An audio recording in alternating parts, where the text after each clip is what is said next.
નમસ્કાર મિત્રો, દેશ અને દુનિયાના તાજા સમાચારમાં તમારું સ્વાગત છે। આજના તમામ સમાચાર વિસ્તારમાં જોઈએ તે પહેલા વિડીયોને એક લાઇક કરી દેજો અને જો તમે ચેનલ પર નવા છો તો ચેનલને ચોક્કસથી સબસ્ક્રાઇબ કરી લેજો અને બાજુમાં રહેલ બેલ આઇકોન પણ દબાવી દેજો જેથી તમને દરરોજના તાજા સમાચાર મળી રહે। સૌપ્રથમના સમાચાર જોઈએ। નરેન્દ્ર મોદીના રાજીનામાને લઈ દેશના રાજકારણમાં ખળભળાટ મચી જાય તેવા સમાચાર મળી રહ્યા છે। લોકસભા ચૂંટણીના પરિણામોમાં ભાજપની ખરાબ હાલત થાય ત્યારબાદ ધડાધડી રાજીનામા પડી રહ્યા છે અને તેમાં સૌથી પહેલા નામ વડાપ્રધાન નરેન્દ્ર મોદીનું છે। વડાપ્રધાન નરેન્દ્ર મોદીએ રાષ્ટ્રપતિ દ્રૌપદી મુર્મુને મળીને પોતાનું રાજીનામું આપી દીધું છે। તેમની સાથે તેમના તમામ મંત્રીઓ પણ રાજીનામા આપ્યા છે। લોકસભા ચૂંટણીના પરિણામો ભાજપની ખરાબ હાલત 4 જૂને આવેલ લોકસભા ચૂંટણીના પરિણામોમાં ભાજપની ખરાબ હાલત થઈ છે અને પક્ષ બહુમતી મેળવી શક્યો નથી। ભાજપ 240 બેઠક પર સમેટાયું છે। હવે નરેન્દ્ર મોદીને ગઠબંધન સરકાર બનવાની ફરજ પડશે। હાલ નવી સરકાર રચવાની તડજોડ ચાલી રહી છે અને વડાપ્રધાન નરેન્દ્ર મોદી આગામી 8 જૂને વડાપ્રધાન તરીકે શપથ લે તેવી શક્યતાઓ છે। ત્યાર પછીના સમાચારની વાત કરીએ તો ઇન્ડિયા ગઠબંધનની બેઠક શરૂ થઈ છે। આના પર વિસ્તારમાં વાત કરીએ તો કોંગ્રેસ અધ્યક્ષ મલ્લિકાર્જુન ખડગેના ઘરે વિરોધ પક્ષના ઇન્ડિયા એલાયન્સની બેઠક શરૂ થઈ છે। આ બેઠકમાં હાજરી આપવા માટે કલ્પના સોરેન, દીપાકર ભટ્ટાચાર્ય, સંજયસિંહ અને અભિષેક બેનર્જી પહોંચ્યા હતા। સાથે જ રાહુલ ગાંધી, જયરામ રમેશ, સોનિયા ગાંધી, પ્રિયંકા ગાંધી, તેજસ્વી યાદવ, રાઘવ ચડ્ડા, સીતારામ યેચુરી, શરદ પવાર અને સુપ્રિયા સુલે પણ બેઠકમાં હાજર રહ્યા છે। ત્યાર પછીના સમાચારની વાત કરીએ એનડીએ સરકાર બનાવશે, આ તસવીર થઈ વાયરલ।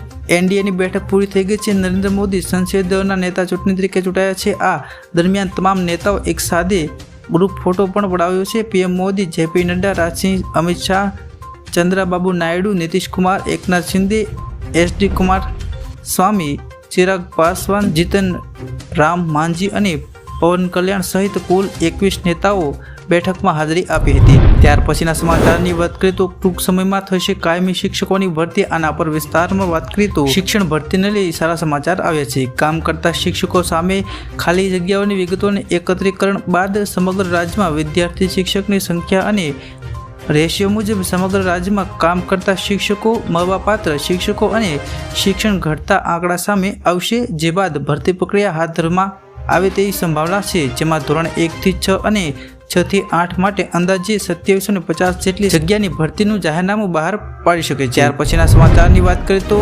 કેજરીવાલને મોટો ફટકો। આના પર વિસ્તારમાં વાત કરીએ તો દિલ્હીના સીએમ અરવિંદ કેજરીવાલને એક્સાઇઝ કેસમાં રાઉન્ડ એવન્યુ કોર્ટમાંથી રાહત મળી નથી। કોર્ટે તેમની વચગાળાની જામીન અરજી ફગાવી છે। આ સાથે કોર્ટે કેજરીવાલની જ્યુડિશિયલ કસ્ટડી 19 જૂન સુધી વધારી દીધી છે। ઉલ્લેખનીય છે કે જેલમાં જતા પહેલા બીમારીનું કારણ આપીને કેજરીવાલ તપાસ માટે 7 દિવસના વચગાળાના જામીન માંગ્યા હતા। ત્યાર પછીના સમાચારની વાત કરીએ તો મુંબઈમાં મેઘરાજાએ ધબધબાટી બોલાવી છે। ગુજરાતમાં કાળઝાળ ગરમીના લોકો શેકાઈ ગયા છે અને તોબા પોકારી રહ્યા છે। ગુજરાતમાં વરસાદ ક્યારે આવશે અને ગરમીમાંથી રાહત ક્યારે મળશે? લોકો કાગડોએ વરસાદની રાહ જોઈ રહ્યા છે। કેરળ બાદ ચોમાસાએ મુંબઈમાં એન્ટ્રી મારી છે। સવારે વરસાદ મુંબઈમાં એન્ટ્રી મારતા લોકોને ગરમીમાંથી રાહત આપી છે અને સારો અનુભવ કરાવ્યો છે। મુંબઈમાં દાદર, કાંદિવલી, મથાણે, ઓશિવારા, વડાલા, ઘાટકોપરમાં 26 મીમી વરસાદ વરસ્યો હતો। ત્યાર પછીના સમાચારની વાત કરીએ તો કેજરીવાલના વચગાળાના જામીન પર આજે ચુકાદો। આના પર વિસ્તારમાં વાત કરીએ તો 2 જૂનથી દિલ્હીના મુખ્યમંત્રી અરવિંદ કેજરીવાલ તિહાર જેલમાં બંધ છે। આ દરમિયાન રાઉન્ડ એવરી કોર્ટે કેજરીવાલના વચગાળાના જામીન પર આજે પોતાનો ચુકાદો આપવાના હતા। મળતી માહિતી અનુસાર તેમની તબિયત બગડી હતી, તેથી તબિયત સાથે મેડિકલ ટેસ્ટને ટાંકીને કેજરીવાલના વચગાળાના જામીન માંગવામાં આવ્યા હતા। ત્યાર પછીના સમાચાર મિત્રો, ખતરનાક અકસ્માત સીસીટીવીમાં કેદ થયો છે। સોશિયલ મીડિયા પર એક ડમ્પરના અકસ્માતની ઘટનાનો વિડીયો સામે આવ્યો છે, જેમાં એક ડમ્પર ચાલતા તેમના ડમ્પરમાં માલ ભરીને ટ્રાફિકમાંથી રોડ પર પસાર થતી વેળાએ ભૂવામાં ખાબકે તે જ સમયે 2 મહિલાઓ એક્ટિવા પણ સામેથી આવતી વેળાએ ડમ્પરની નીચે દટાઈ જાય છે। સદનસીબે કોઈ જાનહાનિ ન થઈ હતી। અકસ્માત વેળાએ હાજર લોકોએ મહિલાઓને બચાવી હતી અને આ સમાચાર વિશે તમારું શું કહેવું છે કમેન્ટ સેક્શનમાં જણાવજો। ત્યાર પછીના સમાચારની વાત કરીએ તો મિત્રો બજારમાં ફરી હરિયાળી જોવા મળી છે। આના પર વિસ્તારમાં જોઈએ તો લોકસભા ચૂંટણીના પરિણામો બાદ આજે એટલે કે 6 જૂને સેન્સેક્સ 2303 પોઈન્ટના ઉછાળા સાથે 74382ના સ્તરે ટ્રેડ કરી રહ્યું છે। ગઈકાલે તે 4389 પોઈન્ટ તૂટ્યો હતો, જ્યારે નિફ્ટીમાં 688 પોઈન્ટથી વધુનો સુધારો થયો છે। તો 22,573ના સ્તર પર કારોબાર કરી રહ્યા છે. આજે તમામ મોટી કંપનીના નફામાં જોવા મળી છે. Tata steel, Bajaj finance, Hindustan Unilever અને કોટક બેંકના શેર 4% વધુ ઊંચા ટ્રેડે કરી રહ્યા છે. ત્યાર પછીના અગત્યના સમાચારની વાત કરીએ તો 400 પારની પોસ્ટ કરાયા ડિલીટ. આના પર વિસ્તારમાં વાત કરીએ તો લોકસભાની ચૂંટણીના પરિણામને લઈ કોંગ્રેસ નેતા જિગ્નેશ મેવાણીની પ્રતિક્રિયા સામે આવી છે. તેમણે ભાજપ પર આકરા પ્રહાર કર્યા છે અને કહ્યું છે કે સત્તા પક્ષે ખોટી રીતે CBI, ED અને IT જેવા પક્ષોનો ગેરબંધારણીય ઉપયોગ કર્યો છે. પ્રજા તેમના કામથી ત્રાસી ગયા છે. ભાજપ 400 પાર તો શું 272ની પણ બહુમતી મેળવી શક્યા નથી. ફેસબુકમાંથી 400 પારની પોસ્ટ ફટાફટ ડિલીટ કરવામાં આવી છે. ત્યાર પછીના સમાચારની વાત કરીએ તો મિત્રો, એક પેડ માં કે નામ આ અભિયાન શરૂ કરવામાં આવ્યું છે. આના પર વિસ્તારમાં વાત કરીએ તો ગઈકાલે વિશ્વ પર્યાવરણ દિવસ પર PM મોદીએ એક પેડ માં કે નામ અભિયાનની શરૂઆત કરી છે. PMએ દિલ્હીના બુદ્ધ જયંતિ પાર્કમાં એક છોડ રોપ્યો હતો. કેન્દ્રીય પર્યાવરણ મંત્રી ભૂપેન્દ્ર યાદવ અને દિલ્હીના ઉપરાજ્યપાલ વિનયકુમાર સક્સેના પણ તેમની સાથે હતા. તો અમદાવાદમાં CM ભૂપેન્દ્ર પટેલ વિશ્વ પર્યાવરણ દિવસ નિમિત્તે સરખેજ ગાંધીનગર હાઈવે પર E-બસ કાર્યક્રમમાં ઉદ્ઘાટન કર્યું હતું. ત્યાર પછીના સમાચારની વાત કરીએ તો MS ધોની પરિવાર સાથે વેકેશન એન્જોય કરતા જોવા મળ્યા છે. IPL 2024ની સિઝન પછી MS ધોની તેમની પત્ની સાક્ષી અને પુત્રી જીવા સાથે ઇટાલીયન રમણીય શહેર પાલેર્મો વેકેશન માણી રહ્યા છે. તેની તસવીરો સોશિયલ મીડિયા પર ખૂબ જ વાયરલ થઈ રહી છે. સાક્ષી ધોની પોતાનું ઇન્સ્ટાગ્રામ એકાઉન્ટ ફોટો શેર કર્યો છે. ત્યાર પછીના સમાચારની વાત કરીએ તો મિત્રો, આગાહી વચ્ચે વરસાદનું આગમન. વલસાડ જિલ્લામાં વહેલી સવારે વાતાવરણમાં પલટો આવતા વરસાદી માહોલ જામ્યો છે. વલસાડ, અતુલ, ગુંદલાવ, ગોરવાડા, પાનેરા, ભાંગડાવા, કોસંબા, ભાંગદાખુર જેવા વિસ્તારોમાં વરસાદ પડ્યો છે. વરસાદને લઈ વલસાડ શહેર અને આજુબાજુના ગામો વીજળી પણ પડી હતી. આ સિવાય નવસારી જિલ્લાના પૂર્વ પટ્ટીના વરસાદ આવ્યો હતો. અહીંના ગણદેવી અને બિલીમોરાના આસપાસના ગ્રામ્ય વિસ્તારમાં મેઘરાજા પધાર્યા હતા. ત્યાર પછીના અગત્યના સમાચારની વાત કરીએ તો પશુપાલકો માટે આવ્યા સારા સમાચાર. રાજ્યમાં અમૂલ ડેરી બાદ સુમુલ ડેરીએ પશુપાલકોના હિતમાં મોટો નિર્ણય લીધો છે. સુમુલ ડેરીએ ભેંસના દૂધમાં કિલો ફેટના ભાવમાં 20 રૂપિયાનો વધારો કર્યો છે, જ્યારે ગાયના દૂધના કિલો ફેટે 15 રૂપિયાનો વધારો કર્યો છે. ફેટના ભાવ વધતા પશુપાલકોને ભેંસના દૂધના કિલો ફેટે ભાવ 830 રૂપિયાની જગ્યાએ હવે 850 રૂપિયા મળશે. ગાયના દૂધના કિલો ફેટે 795 રૂપિયાથી બદલે હવે 810 રૂપિયા મળશે, જેનો સીધો લાભ સુરત અને તાપીના 2.5 લાખ કરતાં વધુ પશુપાલકોને થશે. ફરી તોફાની પવન સાથે ભારે વરસાદ. આના પર વિસ્તારમાં વાત કરીએ તો ગરમી વચ્ચે ગુજરાતમાં ભારે પવન અને વરસાદની આગાહી કરવામાં આવી છે. હવામાન વિભાગે આગામી સપ્તાહથી દક્ષિણ ગુજરાતમાં પવન સાથે હળવો વરસાદ થવાની આગાહી કરી છે, જે ગુજરાતમાં ખેડૂતો માટે સારા સમાચાર છે. આ વર્ષે ગુજરાતમાં ચોમાસું 2 દિવસ વહેલું આવશે. હવામાન વિભાગે કહ્યું છે કે આ વર્ષે ચોમાસું સારું રહેશે. 8 અને 9 જૂને વરસાદ પડશે. હવામાન વિભાગે ગુજરાતમાં પ્રી મોન્સૂનની વરસાદની આગાહી કરી છે. હવામાન વિભાગના વૈજ્ઞાનિક રામાશ્રી યાદવે જણાવ્યું છે કે રાજ્યમાં 8-9 તારીખે વરસાદ પડશે. અમદાવાદમાં 2 દિવસ વાદળછાયું વાતાવરણ રહેશે. ગઈકાલે અમદાવાદમાં મહત્તમ તાપમાન 42 ડિગ્રી નોંધાયું છે, તો ગાંધીનગરમાં તાપમાન 41.5 ડિગ્રી રહ્યું છે. રાજ્યમાં વધુ 43 ડિગ્રી તાપમાન સુરેન્દ્રનગરમાં નોંધાયું છે. આગામી દિવસોમાં તાપમાનમાં ઘટાડો થશે. ત્યાર પછીના અગત્યના સમાચાર. અમિત શાહનું ચૂંટણી જીત્યા પછી પહેલું ટ્વીટ. આના પર વિસ્તારમાં વાત કરીએ તો PM મોદીના નેતૃત્વમાં એનડીએને સતત ત્રીજી વખત સેવા કરવાની તક આપવા બદલ દેશને હું જનતાને કોટી કોટી નમન કરું છું. સતત ત્રીજી જીતે સ્પષ્ટ કર્યું છે કે જનતાનો વિશ્વાસ માત્ર મોદીજી પર છે. આ જીત દેશ માટે પોતાનું જીવન બલિદાન આપનાર PM મોદીમાં લોકોને અતૂટ પ્રતિબિંબ છે. મોદીજીના વિકસિત ભારતના વિઝન પર જનતાનો આ વિશ્વાસનો મત છે. નવું ભારત આ જનતાને દેશ સાથે વિકાસ યાત્રાને વધુ વેગ અને તાકાત આપવા તૈયાર છે. ત્યાર પછીના અગત્યના સમાચાર જોઈએ તો મિત્રો, ભારતીય વિમાન ક્રેશ. આના પર વિસ્તારમાં વાત કરીએ તો ભારતીય વાયુસેનાએ એક ફાઇટર પ્લેન સુખોઈ 30 MKI મહારાષ્ટ્રના નાસિક જિલ્લામાં ક્રેશ થયું હતું. સૌભાગ્યની વાત એ છે કે વિમાનના બંને પાયલટ સમયસર વિમાનમાંથી બહાર નીકળી શક્યા હતા અને તેઓ સલામત છે. આ વિમાન ઓવરહોલિંગ માટે હિન્દુસ્તાન એરોનોટિક્સ લિમિટેડ પાસે હતું. ત્યાર પછીના સમાચારની વાત કરીએ તો મિત્રો, સરકાર બનવા પાછળ કોંગ્રેસનું મોટું નિવેદન. આના પર વિસ્તારમાં વાત કરીએ તો દેશમાં સરકાર બનવા અંગે રાહુલ ગાંધીએ કહ્યું છે કે આવતીકાલે ઇન્ડિયા ગઠબંધનની બેઠક થશે અને બેઠકમાં અમારો સહયોગ સાથે ચર્ચા કરીશું. ત્યારબાદ અમે તમારી સાથે આગળ વાત કરીશું. ખડગેએ કહ્યું છે કે તેઓ નવા પક્ષો સાથે વાત કરશે અને મહાગઠબંધનમાં સામેલ થવા જઈ રહ્યા છે. અમે અહીં બધી વ્યૂહરચના જણાવીશું નહીં તો મોદીજી સાવધાન થઈ જશે. આમ આવતીકાલે ઇન્ડિયા ગઠબંધનનું મોટું નિવેદન સામે આવ્યું છે. ત્યાર પછીના અગત્યના સમાચારની વાત કરીએ તો મિત્રો અંબાલાલ પટેલની 7 આગાહી. આના ઉપર વિસ્તારમાં વાત કરીએ તો અંબાલાલ પટેલ દ્વારા ફરી 7 આગાહી કરવામાં આવી છે, જે મુજબ વાવાઝોડું અને વરસાદની આગાહી કરી છે. અંબાલાલ પટેલે હાલમાં મહિનામાં એટલે કે જૂનમાં રોહિણી નક્ષત્રમાં વરસાદની આગાહી જણાવી છે.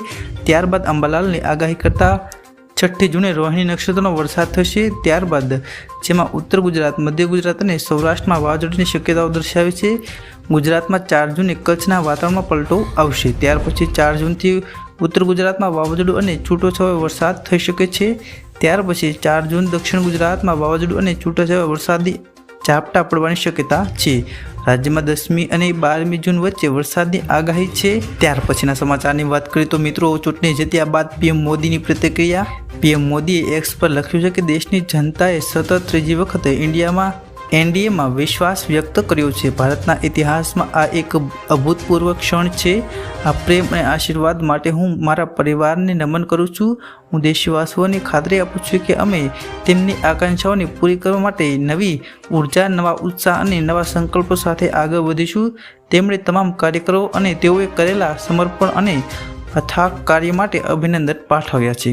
ત્યાર પછીના અગત્યના સમાચારની વાત કરીએ તો કંગના રનૌતને લઈ હિમાચલ પ્રદેશમાં મંડીથી બીજેપી ઉમેદવાર કંગના રનૌત સીટ પર જીત્યા છે. આ સમયે ખૂબ ભાવુક છું. હું મંડીના લોકોને આભાર વ્યક્ત કરું છું. તેઓએ પીએમ મોદી અને તેમના સુશાસનને પસંદ કર્યો છે. આ ચૂંટણી લડાઈમાં મંડીની ઓળખનો પ્રશ્ન બની ગઈ હતી. મંડી પીએમ મોદીના નેતૃત્વનો ઘણો વિકાસ કરશે. નોંધનીય છે કે મંડીથી કંગના રનૌતનું પ્રમાણપત્ર મળી ચૂક્યું છે. ત્યાર પછીના અગત્યના સમાચારની વાત કરીએ તો મિત્રો સોનામાં ભાવમાં બમણો વધારો. મંગળવાર 4 જૂન 2024ના રોજ લોકસભા ચૂંટણીના પરિણામ બાદ સોના અને ચાંદીના ભાવમાં વધારો જોવા મળ્યો છે. આજે વાયદા બજારમાં સોનાની કિંમતમાં આશરે ₹500નો વધારો થયો છે. આજે સોનું 72,200ની ઉપર રહ્યું છે. તે જ સમયે ચાંદીના ભાવ જોઈએ તો ₹100નો વધારો કરવામાં આવ્યો છે. આજે ચાંદી 92,000 પ્રતિ કિલોના આસપાસ છે. MCX એટલે કે વાયદા બજારમાં મંગળવારે 5 જૂને ડિલિવરી માટેનું સોનું 549 વધીને 72,279 પ્રતિ 10 ગ્રામ થયું હતું. જ્યારે MCX પર 5 જુલાઈએ ડિલિવરી માટે ચાંદી 121 વધીને ₹92,154 પ્રતિ કિલો પર પહોંચી ગઈ છે. ત્યાર પછીના છેલ્લા સમાચારની વાત કરીએ તો પીએમ મોદી કરતા રાહુલ ગાંધીની મોટી જીત. આના પર વિસ્તારમાં વાત કરીએ તો આ વખતની ચૂંટણીમાં પીએમ મોદી વિશેષ રાહુલ ગાંધીનો માહોલ હતો. આ વચ્ચે પીએમ મોદીએ વારાણસી સીટ પર જીતી હતી. જોકે તેમની જીતનું માર્જિન ઘણું ઓછું હતું. તેઓ માત્ર 1.5 લાખ મતોથી જીતી શક્યા છે. સોશિયલ મીડિયામાં તેના પર વિવિધ પ્રકારની કોમેન્ટો આવી રહી છે. એક યુઝરે લખ્યું કે રાહુલ ગાંધી પીએમ મોદી કરતાં મોટી જીત મળી છે. વાસ્તવમાં વાત કરીએ તો રાહુલ ગાંધીએ તેમની બંને બેઠકોને લગભગ 3.5 લાખ મતોથી જીતી છે. સૌપ્રથમના સમાચાર મિત્રો વરસાદને લઈ જોઈએ. સમાચાર વિસ્તારમાં હવામાન વિભાગની આગાહી વચ્ચે સાપુતારા સહિત ડાંગ પંથકના વાતાવરણમાં પલટો આવ્યો હતો. અહીં ભારે પવન અને ગાજવીજ સાથે વરસાદ શરૂ થયો છે. બીજી તરફ અમરેલી જિલ્લાના વાતાવરણમાં પણ પલટો આવતા ધારી ગ્રામ્ય બાદ ખાંભાના ગામડાઓમાં પણ વરસાદ શરૂ થઈ ગયો છે. ગરમી વચ્ચે મેઘરાજા મહેરબાન થતા વાતાવરણમાં ઠંડક પ્રસરી છે. લોકોની આતુરતાનો અંત આવ્યો છે. ત્યાર પછીના સમાચારની વાત કરીએ તો મિત્રો 12 કરોડ ખેડૂતો માટે આવ્યા મોટા સમાચાર. આના પર વિસ્તારમાં વાત કરીએ તો પ્રધાનમંત્રી કિસાન સન્માન નિધિ યોજના હેઠળ ખેડૂતો માટે આગામી સમય માટે સારા સમાચાર છે. યોજનાનો લાભ લગભગ 12 કરોડ ખેડૂતોને મળશે. 4 જૂનના પરિણામ બાદ નવી કેન્દ્ર સરકાર પીએમ કિસાન યોજના હેઠળ 17મો હપ્તો જાહેર કરી શકે છે. ખાસ કે હજી સત્તાવાર જાહેરાત કરવામાં આવી નથી. 16મો હપ્તો 28 ફેબ્રુઆરી 2024ના રોજ ખેડૂતોના ખાતામાં જમા કરવામાં આવ્યો હતો. આ યોજનામાં અપડેટ આવતા તમને જણાવીશું. ત્યારબાદ અગત્યના સમાચાર મોંઘવારીનો માર, દૂધના ભાવમાં વધારો. આના ઉપર વિસ્તારમાં વાત કરીએ તો લોકસભાની ચૂંટણીના પરિણામ આવે તે પહેલાં જ સામાન્ય લોકોના ખિસ્સા પર મોંઘવારીનો ફટકો પડ્યો છે. અમૂલ દૂધના દ્વારા ભાવમાં વધારો કરવામાં આવ્યો છે, જે આજે સવારથી જ અમલ બનશે. અમૂલ ગોલ્ડ, અમૂલ શક્તિ, અમૂલ ટી સ્પેશિયલના ભાવમાં પ્રતિ લીટરે ₹2નો વધારો થયો છે. એટલે કે ચૂંટણી પહેલાં ₹64 લીટરે મળતી અમૂલ ગોલ્ડ હવે ₹66 બનશે. અમૂલ તાજા 54 અને શક્તિ ₹60 પ્રતિ લીટરના ભાવે વેચાશે. ત્યાર પછીના સમાચારની વાત કરીએ તો મિત્રો, ટિકટોક સ્ટાર કીર્તિ પટેલ સામે ફરિયાદ. આના ઉપર વિસ્તારમાં વાત કરીએ તો સુરતમાં ટિકટોક સ્ટાર કીર્તિ પટેલને લઈ વધુ એક વિવાદ સામે આવ્યો છે. તેણે એક વેપારી પાસે 2 કરોડની ખંડની માંગણી હોવાનું સામે આવ્યું છે. તેની સામે ફરિયાદ પણ નોંધાઈ છે. સુરતના કાપોદ્રા પોલીસ મથકે આ ફરિયાદ નોંધાઈ ગઈ છે. કીર્તિ પટેલ અને તેના શાગીર્દો વિરુદ્ધ ગુનો દાખલ થયો છે, જેમાં પોલીસે એક આરોપીની ધરપકડ કરી છે. કીર્તિ પટેલની શોધખોળ ચાલી રહી છે. કીર્તિ પટેલ સામે આ પહેલા પણ અગાઉ ઘણા ગુનાઓ નોંધાઈ ચૂક્યા છે. ત્યાર પછીના સમાચારની વાત કરીએ તો મિત્રો, રાજકોટમાં ફાયર એનઓસી વગરની 47 સ્કૂલો સીલ કરાઈ છે. આના પર વિસ્તારમાં વાત કરીએ તો રાજકોટ અગ્નિકાંડ બાદ તંત્ર એક્શન મોડમાં આવ્યું છે. રાજકોટ મહાનગરપાલિકાએ છેલ્લા 3 દિવસમાં ફાયર એનઓસી વગરની નાની મોટી 47 સ્કૂલ સીલ કરી છે, જેમાં ધોકિયા, ન્યુયરા સહિતની શાળાઓનો સમાવેશ થાય છે. આ સિવાય હજુ પણ પાલિકાની 18 ટીમો દ્વારા ચેકિંગ શરૂ છે. છેલ્લા 4 દિવસમાં ફાયર એનઓસી તેમજ બીયુ પર પરમિશન વિનાના 160 જેટલા એકમો મનપાએ સીલ કરી દીધા છે. ત્યાર પછીના સમાચારની વાત કરીએ તો મિત્રો, મુસાફરી મોંઘી થશે. હવે ટોલ ટેક્સમાં વધારો કરાયો છે. અને આપણે વિસ્તારમાં વાત કરીએ તો NHIએ દેશમાં ટોલ ટેક્સમાં વધારો કર્યો છે. આજથી તમામ ટોલ પ્લાઝા વાહન ચાલકોએ 3 થી 5% વધુ ટોલ ટેક્સ ભરવો પડશે. પહેલા આ વધારો 1 એપ્રિલથી લાગુ થવાનો હતો, પરંતુ લોકસભા ચૂંટણીના કારણે મોકૂફ રાખવામાં આવ્યો હતો. એટલે કે હવે હાઈવેની સફર મોંઘી થશે. આજે સવારથી જ અમૂલ દૂધના ભાવમાં પણ વધારો બાદ મોંઘવારીનો માર બીજો ફટકો છે. આ દેશના 1100 જેટલા ટોલ પ્લાઝાને 3 થી 5% ભાવ વધારાની નોટિસ અપાઈ દેવાઈ છે. ત્યાર પછીના અગત્યના સમાચારની વાત કરીએ તો મિત્રો, જિગ્નેશ મેવાણીનું મોટું એલાન. આના ઉપર વિસ્તારમાં વાત કરીએ તો દલિત આગેવાન અને MLA જિગ્નેશ મેવાણીનું મોટું એલાન કર્યું છે, જેમાં દલિત સમાજનું 48 કલાકનું અલ્ટિમેટ આપ્યું છે. જો બીજેપીના MLA ગીતાબા જાડેજાના પુત્ર ગણેશસિંહની ધરપકડ નહીં થાય તો 48 કલાકમાં જૂનાગઢ બંધની ચીમકી આપી છે. સાથે ગોંડલમાં દલિત અસ્મિતા સંમેલન યોજાય તેવું જણાવ્યું છે. સરકાર MLAના પુત્રની ચરબી ઉતારવા તૈયાર નથી. તેમણે કહ્યું કે ભાજપના શાસનમાં દલિતો પર અત્યાચારની 1 વર્ષમાં 51,000 ઘટનાઓ બની છે.